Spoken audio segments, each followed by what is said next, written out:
Jangan menyia-nyiakan waktumu untuk terjebak pada level yang satu ini. Halo semuanya, pada video kali ini kita akan membahas tentang cash flow quadrant, ilmu yang dipopulerkan pada bukunya Robert Kiyosaki. Cash flow quadrant ini membahas tentang bagaimana cara Robert Kiyosaki membagi tingkatan pekerjaan dari manusia dan bagaimana cara mengkombinasikan tingkatan tersebut untuk mendapatkan penghasilan yang lebih besar. Kalau dicontohkan seperti ini, penghasilan atau kekayaan itu bisa kita ibaratkan sebagai air di sungai, di mana pekerjaan itu adalah bagaimana caranya kita memindahkan air yang ada di sungai menuju ke kolam rumah kita. Itulah yang disebut dengan penghasilan. Cash flow quadrant ini memberitahukan cara apa saja yang ada untuk mendapatkan air tersebut dan mulai menikmati hasilnya. Yang pertama adalah employee. Employee adalah pekerjaan yang dilakukan dengan cara menukarkan waktu, ide, pikiran, tenaga untuk orang lain guna mendapatkan imbal hasil berupa pengalaman dan penghasilan. Ingat teman-teman, pengalaman dan penghasilan. Pada level pertama ini, kita tuh mendapatkan penghasilan ibarat kalau di ilustrasi air tadi, kita itu bekerja untuk orang lain atau bos membawa air ke tempat bos tersebut. Jadi dari sumber air yang sudah dimiliki oleh bos itu meminta kita memindahkan air itu ke kolam miliknya. Nah, dari seluruh penghasilan yang sudah kita dapatkan, jumlah air yang besar itu di dalam kolam bos, itu akan diberikan sedikit untuk kita bawa pulang untuk mengisi kolam kita sendiri. Lah, kok kenapa sedikit? Padahal kan kita bekerja banyak. Faktornya itu adalah karena bos itu sudah menemukan sungai yang ada, sedangkan kita tuh belum punya jalan menuju sungai tersebut. Terus kenapa banyak orang terjebak pada level pertama ini? Itu karena kebanyakan dari kita menikmati zona nyaman, di mana kebanyakan orang ini hanya mencari hal yang pasti setiap bulannya tanpa ada resiko yang begitu besar. Tahapan kedua yaitu self-employed. Bagaimana kalian memiliki sebuah keahlian spesifik atau expert dalam satu bidang yang memiliki value di mana orang lain bersedia membayar Anda untuk menukarkan dengan value yang Anda miliki. Pengorbanan yang kalian lakukan pada tahapan self-employed adalah mengorbankan waktu, tenaga ekstra untuk belajar lebih, mempromosikan diri sendiri, serta investasi berbagai macam ilmu dan skill supaya ilmu kalian tuh tetap relate dan tetap digunakan oleh orang lain. Nah, kembali pada ilustrasi mengumpulkan air. Pada tahap ini tidak bekerja secara langsung dengan bos yang tadi, tapi kalian itu menjadi partner, itu menyediakan apa saja keperluan-keperluan yang diperlukan oleh bos. Seperti contohnya ketika ada ember dari pegawai yang membawa air itu tuh bocor, nah kalian itu tugasnya adalah menambal itu.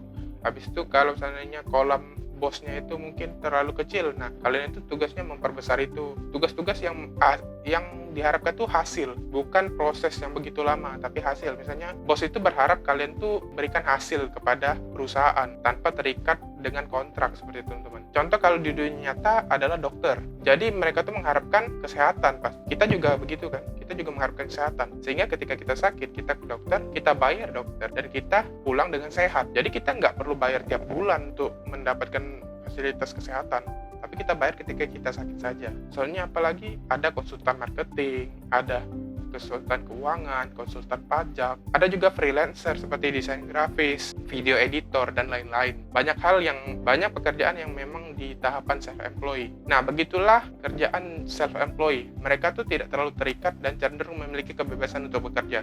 Tapi ingat, masih harus tetap bekerja. Yang ketiga, masuk ke tahap bisnis. Merupakan kegiatan membangun sebuah sistem mempekerjakan para employee dan self-employed untuk menangani semua pekerjaan yang ada pada bisnis kalian. Pengorbanan waktu dan tenaga tidak begitu besar pada level ini. Kenapa? Karena kalian tuh telah membayar waktu dan tenaga orang lain untuk menjalankan operasional yang ada. Ibarat ilustrasi mengumpulkan air, kalian itu adalah penembus sumber mata air atau kalian tuh adalah bosnya. Kalian sudah menemukan suatu sungai atau suatu danau di suatu tempat di dalam hutan.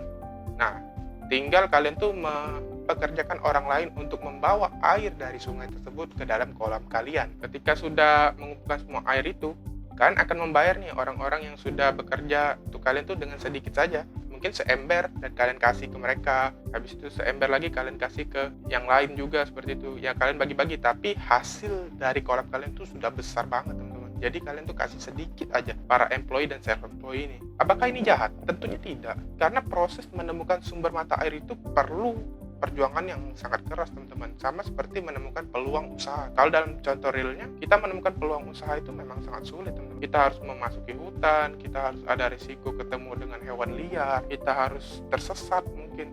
Habis itu kita juga harus melewati banyak sekali gunung, lembah, dan segala macam untuk menemukan sumber mata air itu. Sehingga this fair, ini fair. Kalian tuh bersusah-susah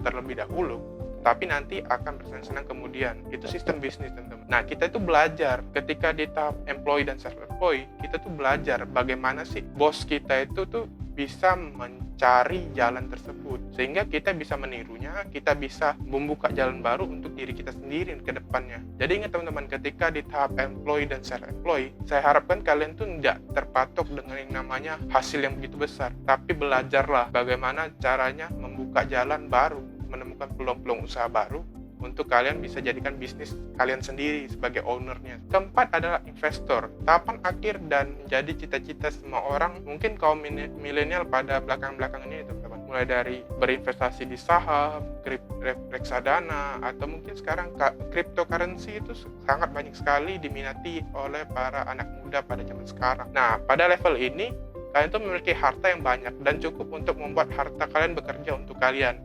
Sehingga kalian tidak perlu lagi mengeluarkan waktu, tenaga, dan pikiran untuk mencari harta. Tapi harta kalian sendiri yang akan membantu kalian menemukan harta-harta lainnya. Nah, dalam ilustrasi pengumpulan air, investor itu ibarat kalian tuh membangun pipa dari sumber mata air langsung ke tempat penampungan yang ada di tempat kalian.